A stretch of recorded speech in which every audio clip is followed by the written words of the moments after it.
So now, initially, we were just managing just here.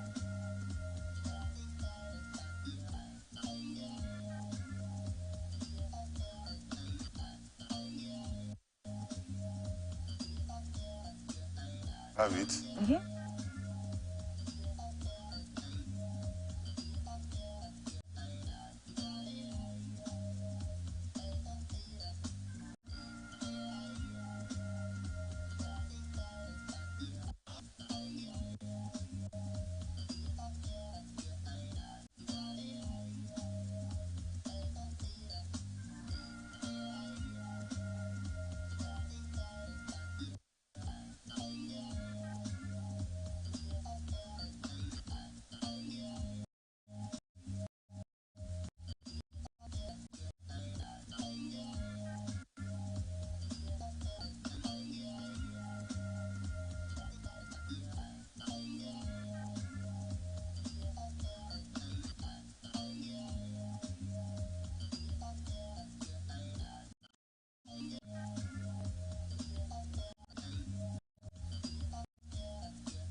Welcome to ATN Society Watch. This is a program where we ventilate societal issues, give them aggregate attention with a view to proper solutions that will benefit humanity. And today on Society Watch, we have a number of issues we will be looking at. First is from Rivers State, where tenant allegedly stabs her landlord for intervening in conflict with wife.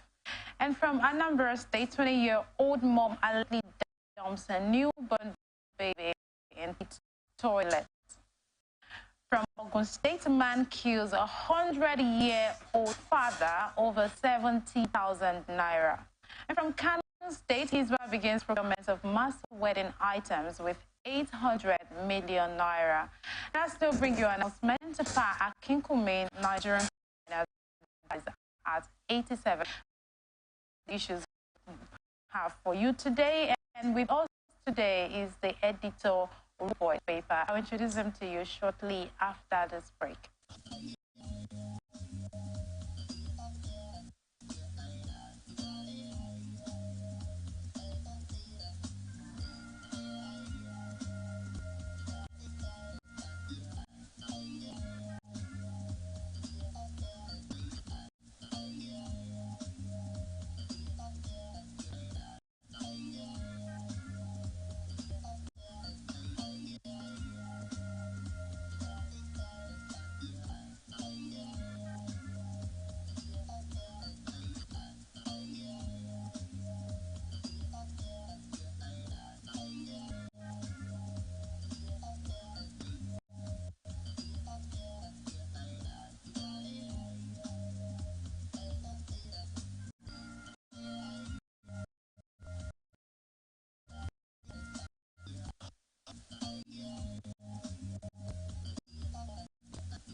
a society watching Atlantic Television Network. And with us on the program today is the editor of Robo Voice newspaper. Good luck, Ed Duffy. Thank you so much for joining us.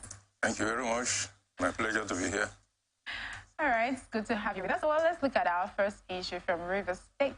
The Rivers State Police Command has arrested a middle-aged man, Patrick Essien, for allegedly stabbing his landlord to a coma in Rumeperikon, Obiakpo local government area of the state. It was gathered that the landlord, identified as Iyayichuku America, had gone to rescue Essien's wife from him when she was being manhandled. Narrating the incident, the wife of the landlord, Choma America, said even when her husband intervened, Essien was still dragging his wife into their house. She claimed that during his intervention, the landlord said he would not allow his tenant's wife to sleep in that house that night to avoid further attacks by her husband. Mrs. America stated, Essien tried to drag the wife to go inside with him, but my husband said he would not allow him. He was still inside the house when my husband said he would not allow the woman sleep in their house because of the situation, that she should stay in my husband's family house, and in the morning we'll know what to do. So he moved the woman out of their house. Then about 12 midnight, the man now came to attack my husband in the process of coming to check if his wife was in our house, but she was not there. The person he met was my husband, and he now unleashed the attack on him in place of his wife. Now, this is, I don't know what to make of this, because, I mean, we seem to have a communal way of life with our landlord, with our tenants. People seem to live in environments where one person can offer advice to the other person in cases of conflicts like this, and then we have peace at the end of the day. But let's look at this. First of all, the landlord felt it's late at night already. Instead of me allowing you to continue this fight and drama where one person might end up being hurt or being wounded, let's intervene by let her sleep in my family house for the night, and then by tomorrow we know what to do about it. First of all, you think that was a right decision by the landlord in trying to resolve the conflicts between a couple? Well, our country is a funny place. Normally, like you said, we have a communal life in Nigeria. We live together. Whether landlord or tenant, we have this communal existence. Where there's crisis, we intervene. Even in my own compound recently, it also happened between the husband and the wife. The other tenants, including myself, we all went in to separate the two of them so that there should be no injury or calamity. So that is our way of life. So the landlord in that regard, I think he has done well, because whatever happened, if he did not intervene, we still rub on him as a landlord. That while this thing was happening, what did you do? You know? But the young man went too far. He took the matter too far. Maybe he was suspecting the landlord that you took my wife into your house. So by that midnight, you want to see whether the landlord is actually free. You know, some of these young men can be very funny. Well, every crime has a due punishment. So whatever that is due for that kind of punishment, he should go for it. Otherwise, I don't see anything there. You are fighting and you have somebody who comes to rescue you. The person is at that moment supposed to be your God. Because the little misunderstanding you have with your wife does not end the marriage. But some people, where they have little conflict with their wife or with their husband, they behave as if the marriage has ended. So they want to kill, they want to do all sorts of things. It's bad. People should be matured to get married. You don't just jump into marriage, because when you see some of these things, they look as if people who went into marriages, they are not matured in terms of reasoning and thinking. Otherwise, if you are fighting with your wife, somebody came to separate you, you should leave it at that level. Until after all, the next day we still call it my wife, we still call her my wife, oh, my sweetie, or my love, or my whatever name you call yourself. You know? So you must not allow anger to go too far. And if anger will go too far, it will come to an extent you begin to regret your action. And as it is now, I think the young man is regretting his action, because where he is now, I am sure he's not enjoying himself there. Yeah, obviously, I totally agree with you. And now, I've seen this trend. I mean, even while I was growing up, I know my grandmom will always tell us most times that those who often try to make peace end up being victims of the circumstance. And that's exactly what we are seeing here. You think this is going to deter people from making peace? Because most times I hear people say, well, you don't intervene in a couple's fight. You don't intervene when a husband and wife are having their issues. They settle naturally. You don't try to intervene. This is someone trying to come in. Let's not have this issue escalate into something we cannot handle. You think this is going to deter people from trying to make peace in situations like this? Well, we are religious people, apart from being civil, living in a civil community, where we have responsibility towards one another. As Christians that we claim we are, our Master Jesus said we are peacemakers. Is it not? So because one man is injured because he tried to make peace and you will not make peace again, then you are not following your Master. Then your Christianity is vain. You know? So we must continue to make peace. Apart from Christianity, the love of neighbor should be there. People living together. Like I was living somewhere some years ago. Two brothers and their two wives, they were having these issues and, oh, we're not good, we're not good. Every time we're not good, we're not good. That's what they say, we're not good. I said, this thing you people are doing, you people are behaving like children. And these are just adult, matured men, matured women. When you want to go there, we're not good. When you want to do one thing, oh, we're not good. Every time we're not good in the compound. That's what we hear. Then I was doing youth service then. You know, so we're not good, we're not good. There was a day, the senior, that's the elderly one, the first one had the issue outside with some boys, and they were chasing him. He was running back home. Now, the next available room that he ran to enter was the room of we're not good. Okay. He went and jumped into that house, and with that woman, they say we're not good.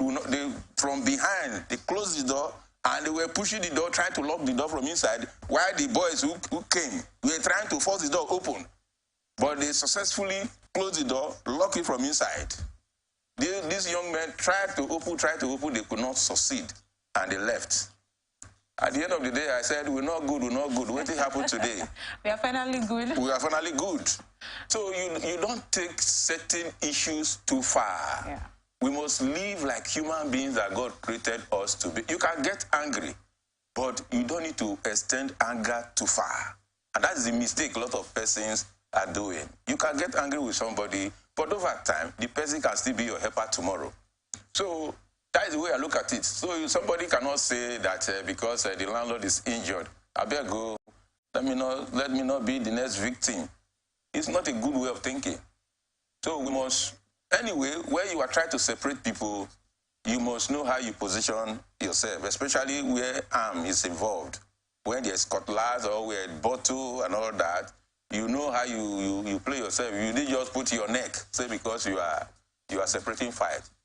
So that's just my little advice as far as that issue is concerned. You know, like you said, the young man in question right now is probably somewhere he never prayed for, he never hoped he was going to be. Yeah. And he's definitely not going to be comfortable there. What do you think people who are having issues should do when they see peacemakers? They say peacemaker is your God somehow, because you never can tell what is preventing you from. Okay. If this young man had listened to the landlord and he went to his heart to sleep, by this morning, is he going to smile to the wife? And the wife is going to smile to him. And before you know it, love continue again.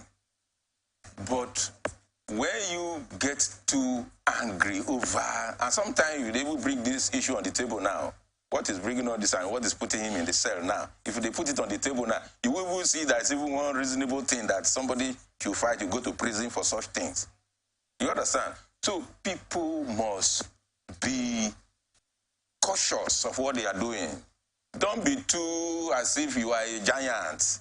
Don't be giant. If you are a giant, you face the issue that made you poor. There are a lot of issues that have made us poor in this country. Face those issues. Let us know you are not in the life of your wife. You become a giant. You want to be a giant. You want to kill. You want to kill.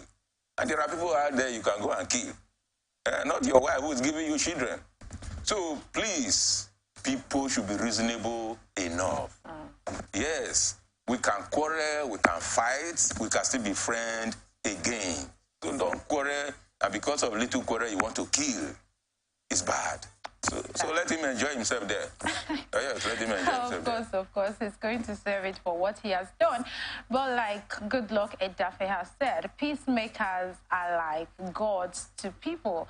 And so it would be very nice and save us a whole lot of drama and further issues if we can let peace reign for the moment. Well, let's look on straight to our next issue from Anambra State. A 20-year-old lady, Nwaedoka Chidima, from the Izi community in Ebonyi State, allegedly threw her newborn baby into a pit toilet in Otuocha community, Anambra East local government area of Anambra State, where she had gone to carry out farming job. It was gathered that the incident happened on Sunday while the baby was rescued late on Tuesday after some residents heard him crying from the pit toilet. A resident who gave her name as Esther said the culprit was pregnant at the time, secured a job in the community, and while on the farm went to use a toilet, after which she came back dripping with the blood.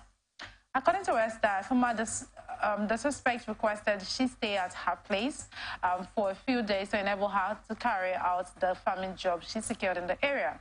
Chidima is my friend. She begged me to stay at my place for a few days because the farming job she got, she was working on the farm when she suddenly started acting funny after she complained of stomach upset and went to the pit toilet to ease herself. After spending time in the toilet, she came out with drops of blood. I thought she had a stillbirth, and I quickly invited a nurse who, after examining her, disclosed that the baby was gone. I encouraged her to travel back home to tell her parents and notify them of the development because I thought she had a stillbirth. It was on Tuesday when we started hearing a baby's cry that we quickly used a ladder to climb down the pit and rescued the newborn baby and immediately alerted security agencies and the Ministry of Women and Social Welfare. The Commissioner for Women and Social Welfare, Ife Obinabo, who reacted to the developments, quickly intervened by taking the newborn to Chukwuemeka Odumegu Ojukwu Teaching Hospital, Amaku, Oka, for treatment, and the culprit was subsequently arrested. Now, in all of this, the only issue that gladdened my heart is that the baby is doing well. The baby is doing very well at the hospital where the baby has been receiving treatment. But first of all, let's look at the circumstances surrounding it, because I wanted to make excuses for her. Maybe, unfortunately, she was pressed. She didn't know that she was in labor because she was just 20. Maybe she didn't have anyone to advise her of how all of these things go. And maybe in the course of easing herself, the baby fell off. But the next thing was, if the baby had fallen off into the pit toilet because she didn't know, the ideal thing would have been to raise an alarm. But she didn't raise an alarm. That was on a Sunday. I mean, this baby is like a miracle baby because as at Sunday, this happened, and by Tuesday, a newborn baby, unattended to, has been crying in the pit toilet. What is going on? She is just 20. What's your take? Well, it's unfortunate. There are people you cannot kill. Really? Whether little or adults. There are just human beings you cannot kill by your wickedness. I used to say that our people are very wicked human beings. Very wicked human beings. It's unfortunate. Very.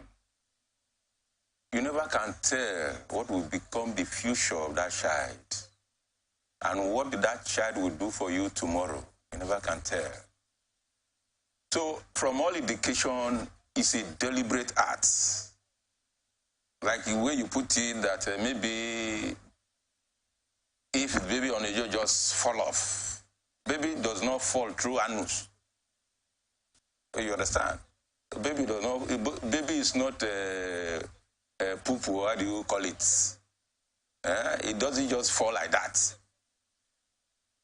It takes a process for a baby to come out of a woman. It takes a process. So if she is lucky that she was able to deliver herself by herself, you should thank God for that. But to put a baby, newborn baby, in a pit toilet, smelling pit toilets, you can see that some women are very wicked. Men can hardly do that too. Let me just try to be... No, if you say men can hardly do that, we also see, now she might even be in this state because the man who got her in that condition abandoned her. I agree with you. Let me just try to define what I'm trying to say. If it's a man can hardly, in such newborn baby, throw him away.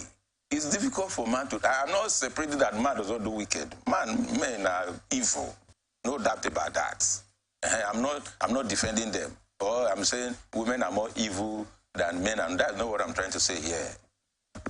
But as a man and the way man behaves, I see it very difficult because this story, we are hearing it from time to time. A couple of days ago, about 12 young men were arrested somewhere in town, yes, in Port Harcourt, for attempting to bury, or rather, they successfully buried a newborn baby. Yeah, that's what I'm telling you. Because they want to make money. It's a ritual. That's why I say I'm not exonerating men from evil. They are evil, but they do that because they want to make money. And when they make money, they come and they carry their shoulders. We have arrived. But not for such purposes. For purposes of making money, making name, or any other thing. For a man to just have his baby. This is my baby. I don't have money to feed this baby. Let me throw this baby away like that. It will be difficult for a man to do. But women, they do it from time to time. They do it from time to time. And when you tell them to stay away from these men, they will not accept. Men who use sardine and geisha to impregnate them. Because a lot of these young girls nowadays, their long throats is so much. A lot of them do not want to work. They don't want to do anything. They don't want free money from men. But from the story, it seems like she's hardworking because she got a farm job outside of where she lives. Before you get the farm job, what was she doing before you get pregnant? What was she doing when you get pregnant? You know, when you get to a position, no way to help yourself, then you cannot accept anything. It could be in that regard, that she's pregnant and no way out for her, nobody to help her. Well, let me do this little... I know some of them in Port Harcourt here too, who, as a result of nothing, they just go and do small family wedding and all that to get some little thing. Not because they want to do it, but because nowhere to go. They are pushed to the wall, so they just try to do some of those petty things. But as at the time, they were very strong, where they can decide the direction they should go. They use that energy for all sort of... bad relationship and all that. And when they are now cornered and no help, before you now see them coming down to do one or two things. So it's a very sad news. Very, very for you to throw pit, not just pit toilet. So like I said, I'm really gladdened by the fact that the baby is alive. The baby is alive. Survived. But the young lady has been arrested, and I hope that she's going to face the weight of the law for what she has done. But I also have my worries about this young child. We know the way the system of government is run here, administration. So this administration would soon wind off and another will come on board. What is the guarantee that this child is going to have the best of life? That's what we're saying. Government is a process. It's a continuous... Government does not terminate. That one governor leaves office. Therefore, all the good that he has put in place should die. But because our minds are not developed, we are not ready for governance. All these things we are saying, people just go into government, you just tie road, you begin to hail yourself, you done heaven and earth. It's funny. You tie one road, and out of that road, you are making billions for yourself. We are too lousy as a people. Black people, we are too lousy. I'm just telling you the truth. Otherwise, somebody we know yesterday is a pauper. He has nothing. Because they rig you into office one way or the other, and you become a hero. You are brandishing millions, brandishing exotic cars, building palatial houses and all that. Who are you yesterday? But what do we do? We just say with in very cavalier manner. Luck. Somebody using our collective words, turning it into himself because he ties more road for one community.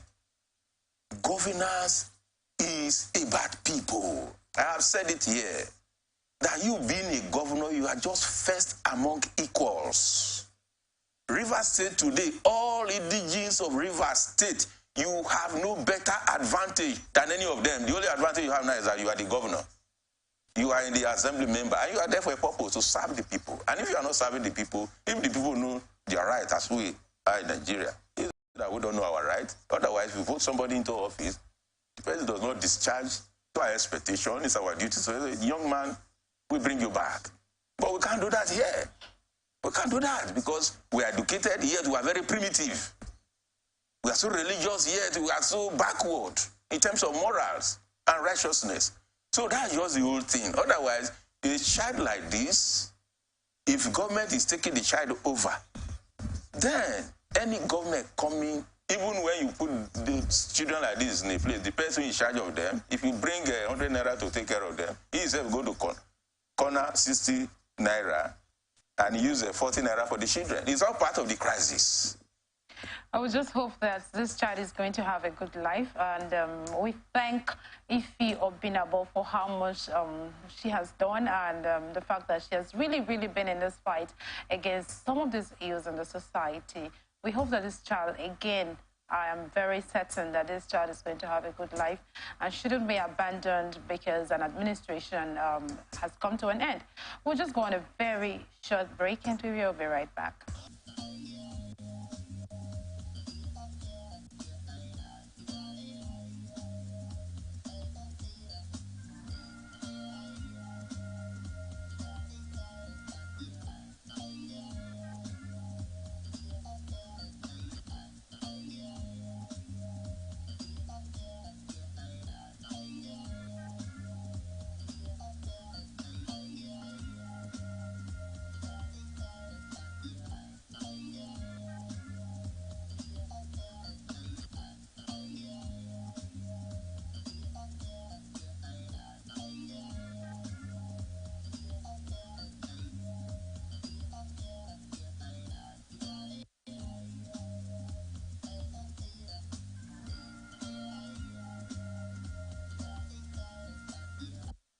Welcome back. If you are just joining us, this is Society Watch on Atlantic Television Network. And up next, we will be taking an issue from Ogun State. A 38-year-old man, Matthew Ifeanyi, has reportedly killed his father for owing him 70,000 naira that he left in his care, and he couldn't find the money back. The So-Safe Corps in Ogun State said it arrested the man after he hacked his father to death with a machete. The commander of the So-Safe Corps, Soji Gonzalo, on Wednesday, speaking to newsmen, said that the incident happened on Tuesday, August 29th at 11 Ibekunle Street, Diamond Estate, along Olorunda area, and Tabo Ijoko in Ado-Odota local government area. According to Gonzalo, one superintendent at Labi Gafala Divisional Officer of the Corps at Alade Atago Ntabo Divisional Command had got information that a middle-aged man was attacking his biological father with a cutlass. Gonzalo noted that the patrol team was immediately deployed to rescue the helpless parent, Anthony Nnadike, 100 years, and to get the son arrested. Sadly, on getting to the scene, the victim had been rushed down to the hospital due to injuries sustained and was in a critical condition until he was later confirmed dead by the doctor. Gonzalo disclosed that the suspect, after resisting arrest, was later apprehended and interrogated. Preliminary investigation showed that the suspect said the inability of his father to refund the sum of 70,000 naira he entrusted in his father's care since 22nd July 2022 was the reason for his action. Now, I know that it is a thing with parents. Sometimes, when children entrust certain sum into their hands, most parents hold it, and then in the course of their daily living, maybe a portion of that money is used for something, and then maybe you try to tell your child, well, I use this for this, I will repay you, and all of that. It's a normal thing in most families in this part of the world. But irrespective of the fact that you gave your father some money, 70,000 naira, and he couldn't give it back to you as at the time you so needed it, now you have to use a machete on your father. Right now, he is a murderer. And not just any murderer, he killed his own father. Yes. What exactly are you going to say about this? Yes. He's a strong man. Strong man, he has become a hero at home. Yes, has become nothing more than that. Becoming a hero, you have earned a name for yourself. One no murdered his own father because of 70,000 naira. 70,000. The man gave birth to you from childhood till you get to 38 years. Was this 70,000 naira you have been eating since you were born? The clothes you wear? Probably you went to primary school, secondary school, and all that. Were they all 70,000 naira? That you gave 70,000 naira to your old over 100 years, you could raise your hand against your father that's over 100 years. You can see that some children are devils. Some children, this governing spirit in some children is unexplainable. You can't imagine it. That you raise your hand, not just your hand this time around, cutlass, because of 70,000. Now you have killed him. Have you got it the 70,000? Have you got it the 70,000? Now you have any name. It's not just an issue of 70,000 naira now, but a name. Now you're going to spend the rest of your life in prison, even to death, because of 70,000 naira. You could see that there are bad spirits everywhere. You cannot take it away from certain people that demonic spirit is operating in some people. Demonic spirit is real in the life of some people. Anger. We just talk about anger now. You can see what anger can do again now. People get angry and they will lose themselves. No sense of control. And look at the age of your father that you are killing. Helpless man. He can't even stand against you. A man who will sit somewhere to even get up is an issue. A man that God's grace has been upon his life to get up to 100. People are praying for their parents to get to even 90. You have a father that is up to 100 and you are killing him because of 70,000 naira. You can see what is going on in our country. Now, it's very unfortunate, but let's also look at it. Just like you said, can we quantify 70,000 naira with raising you from being a child up to the age where you are right now, that you have to raise your hands on fathers? That is most of the excuse, I would say, that most parents give when issues like this come up. Most parents will say, I mean, I've been feeding you for this long time. Why would you now come and ask me for maybe 5,000 naira or 70,000 naira that you give to me to keep for you and all of that? But you think that is really right? Your child has felt, well, of all the people in the world, I trust my father, I trust my mother, and this is going to be my safe haven. Let me keep this money with you. I will be using it for XYZ. So when he comes back to it, you have used it for whatever reason. But tell it, is it right to probably want to quantify all you have done for your child and assume that, well, I have been there for you since you were born, so this is not going to be anything, it's my child's money? No, it's not really so. The interpretation should not be because I have raised you, I have been spending on you, Therefore, let me use this money. After all, it's my child. No, that should not be the interpretation. The old man, before, if he has any other money he could use to solve certain problems, I think the old man will not use the money.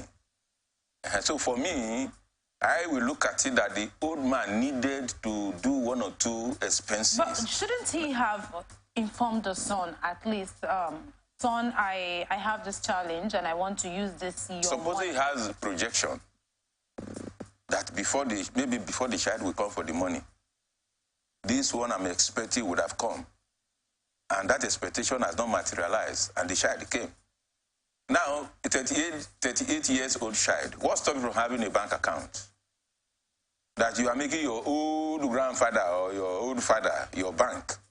Even banks sometimes, don't the banks seize our money sometimes, you kill the bank. That's what we are saying. Maybe he didn't trust the bank too. So what we are saying now, when the bank will seize our money, what do you do to the bank? Do you go to the bank and kill the manager? Now, because you see a helpless old man, you decide to lay your hands upon him. He's your father. The man he needed maybe drugs. It could be used to buy drugs or you to buy one or two things with an expectation that so money I'm expecting from somewhere. When it comes, that money comes, I will keep it back. And that money has not come. The child just come, Daddy, that my money, I need it. And Daddy say, well, I use it for society first. So I was thinking that before you need the money, my money would have come. Just exercise a little patience with me. And young men or young people of nowadays, they don't reason like people that were born in the 80s. People that were born in the 80s, in the 70s. Their way of reasoning is not the same with the children born in this 2000 and 1990-something. They only just need emergency. Emergency where everything rush, no sense of reasoning. No love for parent, no love for mother, no love for... So for me, there is no way it's just 70, whether even if it is 10,000 naira, over 100 or over 1 million. Your father used your 1 million naira. I have given money to some of my brothers in the name of a borrow. You understand? I don't even go back to them and say, not that I have, but I just feel that it's my brother. If he has the money, he would have given it to me. Why should I go and disturb him? You know? So there are things you don't do at all. But you see, it seems to be like we are beginning to come to the time where children no longer have respect. Most children no longer have respect for their parents. You hear stories of children raising their hands. I mean, some time ago, we're talking about one young man that used a hoe to hack his mother to death because he wanted her to give him her own money. Yes. Well, you get, it seems like, before when we were growing up, we read some storybooks or we heard of abominations, and this seems like abominations then. Yes. Are these still abominations? What exactly is happening to our values as people, and how can we get back on track? Because present-day Nigeria is not built on values. The only thing we pursue today in Nigeria is materialism. The only thing we respect today in Nigeria is materialism. We don't want to know how somebody makes his money. In the 70s, though I was still very young, but from the storyline, we know very well that if you get certain money in the next 7 years, your parent will sit you down. Where did you get this thing? Where did you get this money? But today, your parent will clap hand for you. So Nigeria today is not run on values. It's not run on morals. And a society without moral values cannot do well. And that's why you see that every sector we have in our country, we are not making waves. We are not except these funny things we are doing. Somebody just do one or two things, become millionaire, buy car, begin to small boys. Look at the way young men today, they are frying their hair, tying their hair here and there. For them, it's guy men, they are guy men. What is the meaning of all that? They say is that civilization? Is that what you call civilization? A man who doesn't know his right in government, that a man who is government is entitled to him, he doesn't even have a sense of that. And he's claiming himself because he ties his head, he sees himself as civilized.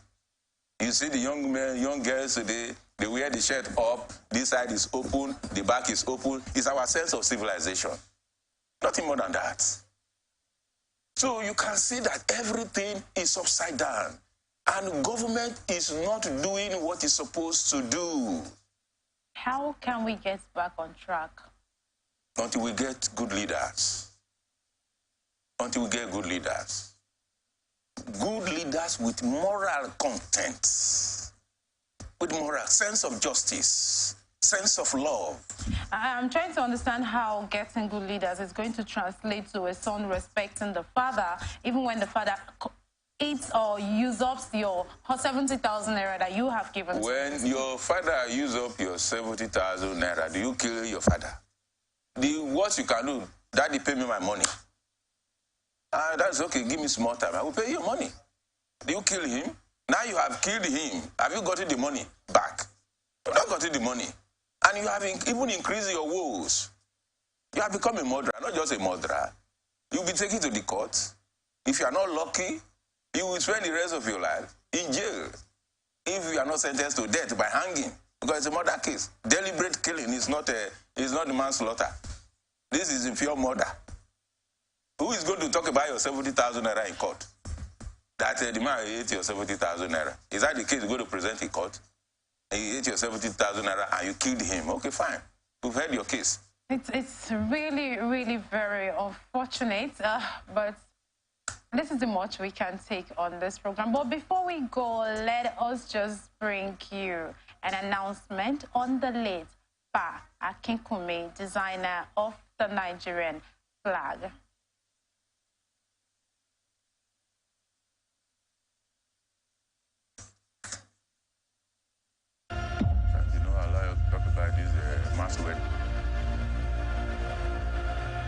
Death is an inevitable end to all mortals, but those who lived for others never really die, as they rest in our heart and are immortalized in history.